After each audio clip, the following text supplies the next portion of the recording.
Welcome back to another episode of Automotive News. In today's news, China is ramping up its EV infrastructure once again with hot swappable EV batteries. Mercedes eating the cost of the tariffs, whereas the Volkswagen and Audi stopping the shipment to the US completely, as well as Stellantis, massive layoffs and pause in production on some of their lineups in the US. First up, Mercedes-Benz is taking a markedly different approach related to 25% car import tariffs, which presumably was supposed to be paused for 90 days like the rest of the stuff. But it didn't happen. So the Mercedes is reassuring consumers by announcing that they will absorb the costs associated with the tariffs hike, at least for their 2025 models. Mercedes-Benz is aimed to shield customers from immediate price hike, therefore maintaining a strong sales momentum and grow tariff tension. A statement from Mercedes emphasized, quote, "Our goal is to remain committed to our customer trust and loyalty, navigating this economic pressure without impacting the affordability of our vehicles." This is really nice to hear, and honestly, I did not expect that any company would take such a risk. On the other hand, Mercedes' temporary strategy buys time. Although for them it's a lot easier since they already have manufacturing facilities in US, same as BMW. This is add a lot to its credibility, since the general impact on the industry is going to be somewhere from 10 to 20% increase in price per vehicle. With these tariffs, this is quite unique that they are willing to cover it all. Who doesn't want to deal with the tariffs is a Volkswagen and its subsidiary Audi. A massive shakeup is underway as Volkswagen luxury brand Audi has officially held all vehicles imported to United States due to the newly imposed 25% import tariffs, which happened on April 2nd, day after company announced 2024 Q1 sales report, which looks pretty strong, 7.1% up from 2024. But trade wars pushed the companies to hold thousands of its vehicles, and at the moment they are stuck at US port. Audi has urged its dealers across the country to rely solely on existing inventory, which is around 37,000 cars across US, based on the Reuters report. Meanwhile, Volkswagen Group reassuring its future strategy in this volatile tariff environment. Totally different approach from Mercedes, but I guess it's better for them to avoid price increase and basically fight back, since most of their products is made in Mexico, Canada and Europe. Overall, this situation is unfortunate, because in this case they're not going to be a winner in pretty much in this war. If the solution is to stop bringing the product on the market, everybody loses.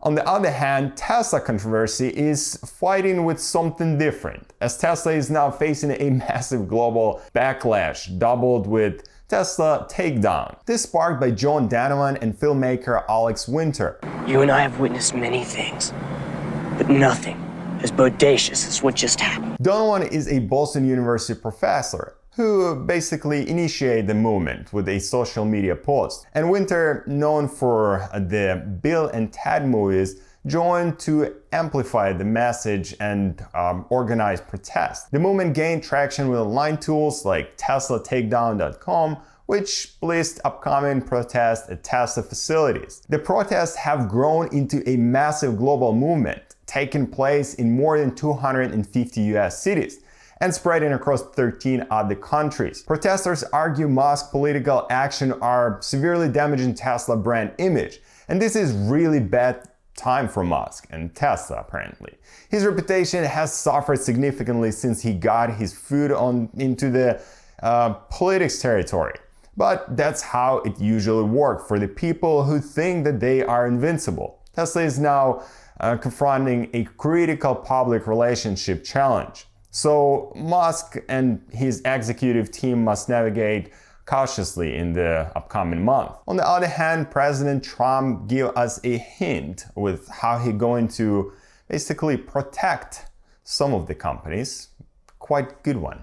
Consider exempting some U.S. companies, maybe some larger companies who have been hit hard in the markets the last few days during this 90 days? As time goes by, we're going to take a look at it. There are some that have been hard. There are some that by the nature of the company get hit a little bit harder, and we'll take a look at that. Yeah. How will you determine the next 90 days? Just instinctively, more than anything else. I think we all know where this is going, and maybe Musk is protected, but by higher powers. Next story is still related to the tariffs, and Stellantis, the parent company of Jeep, Chrysler, Dodge, and Ram, has temporarily held production at plants in Windsor, Canada, and Toluca, Mexico, in response to the recent 25% tariffs imposed by the Trump administration on imported automobiles. This decision has led to approximately 900 US workers facing a layoffs across 5 Michigan and Indiana facilities. Antonio Filosa, Stellantis Chief Operating Officer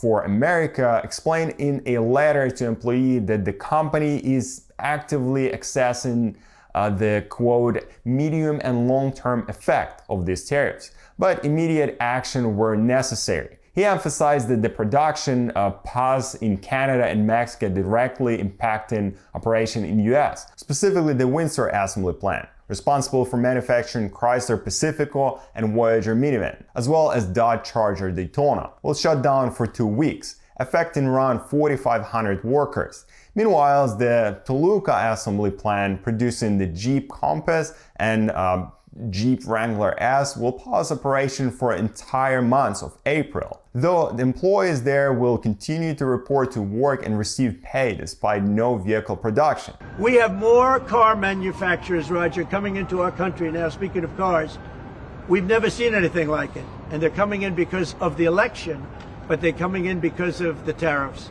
because they don't want to pay 25 or 50 or whatever it may be.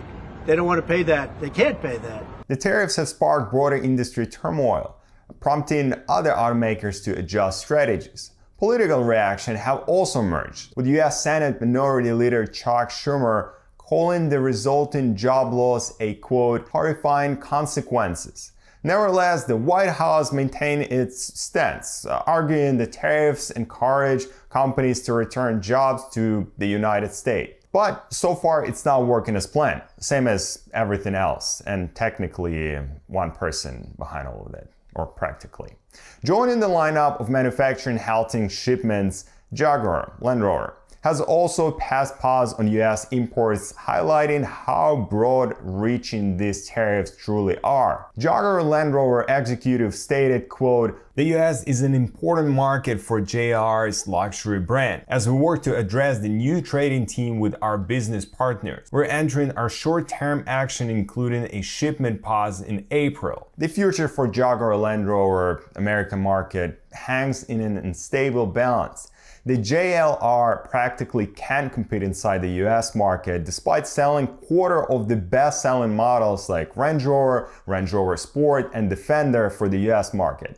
Since JLR has no US manufacturing presence, unlike the Mercedes or BMW, so they have to withdraw. And the last story for today will be pretty short one.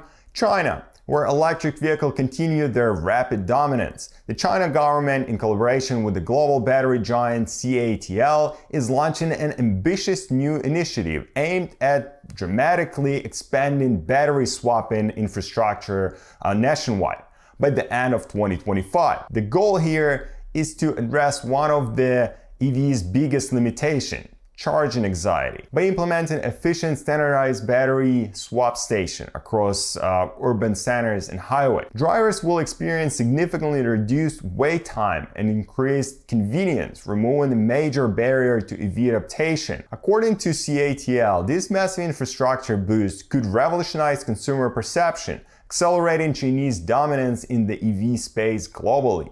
CATL has stated clearly, quote, "Our mission is to revolutionize EV infrastructure, making electric vehicle not only sustainable, but practical and desirable for everyone." Basically what Musk promised us a long time ago. And he should have stuck to the plan and pushed a development of his company instead of going into the politics. In any case, one thing is clear: the automotive industry is undergoing seismic changes. Manufacturers around the globe are navigating through unprecedented challenges, and as always, I'll be right here keeping you informed every step of the way.